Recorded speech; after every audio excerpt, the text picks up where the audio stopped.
this is one version of my story. I say this is one version of my story because I can probably tell my story 10 million different ways because there's so many different angles I could tell from. But let's just do this version.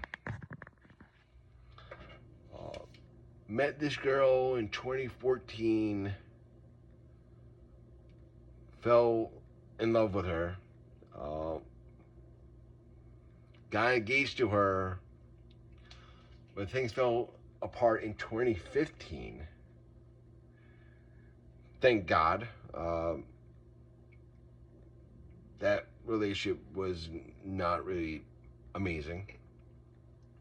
So then I spent a year just going to bars and drinking and being a typical unaware, traumatized, codependent love addict. In November 2016, I met my narcissist. And by February 2017, we were living together. And then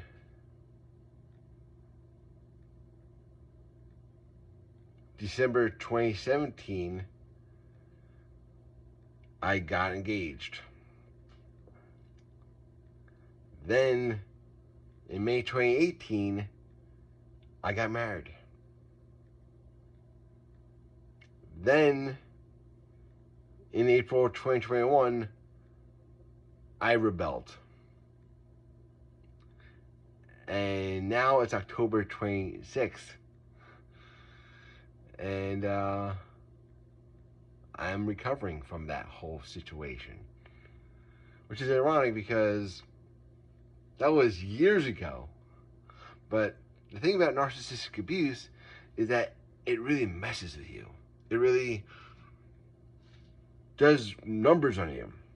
And I also had to heal decades of trauma that I didn't know I had. And it wasn't just narcissistic abuse, it was 2 failed pregnancies. It was the constant gaslighting, the narcissistic abuse, and also the way that her entourage of enablers, her friends and family, just betrayed and abandoned me.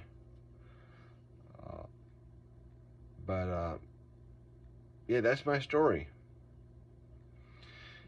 And I am finally at a point where I feel like putting myself out there again, finding a woman that I can actually build a life with. Because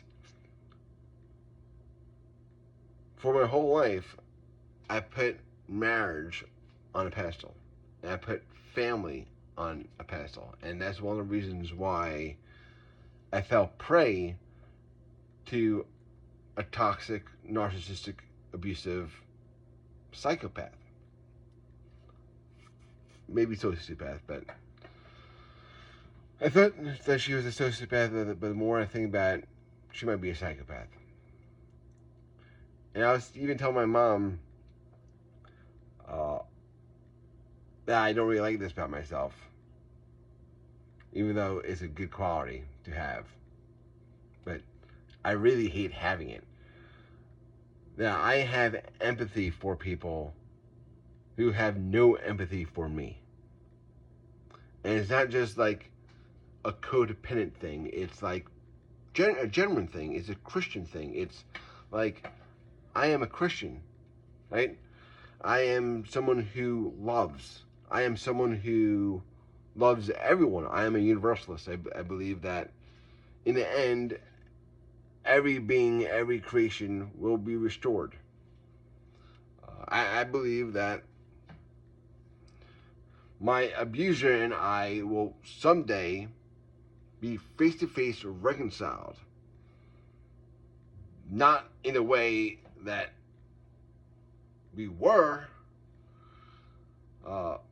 My marriage to her is over, and I recognize that it was a con job from the beginning, but she is still a human being that God loves. And I look at all my enemies like that, all my hostile enemies like that.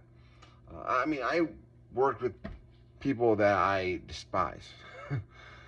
I know someone, I actually knew someone for like 12 years, and we have this mutual dislike against each other.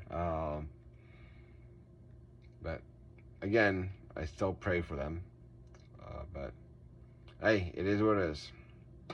Life goes on. But just want to let you know that I am a trauma recovery coach. And you guys are not alone. You guys are not alone. I went through extensive amounts of training, so I'm definitely qualified for that. And I'm also working on my certification for the Global Trauma Institute. I know all the leading trauma recovery coaches in the world. But yeah. And I'm also looking for pro bono clients. I'm looking for people that I could work with for free. I run my own business, but I want to work for free with people. Honestly, if I could do this for free, I would. But we live in a very commodified society, so it is what it is. All right. Peace out, Kip Scat.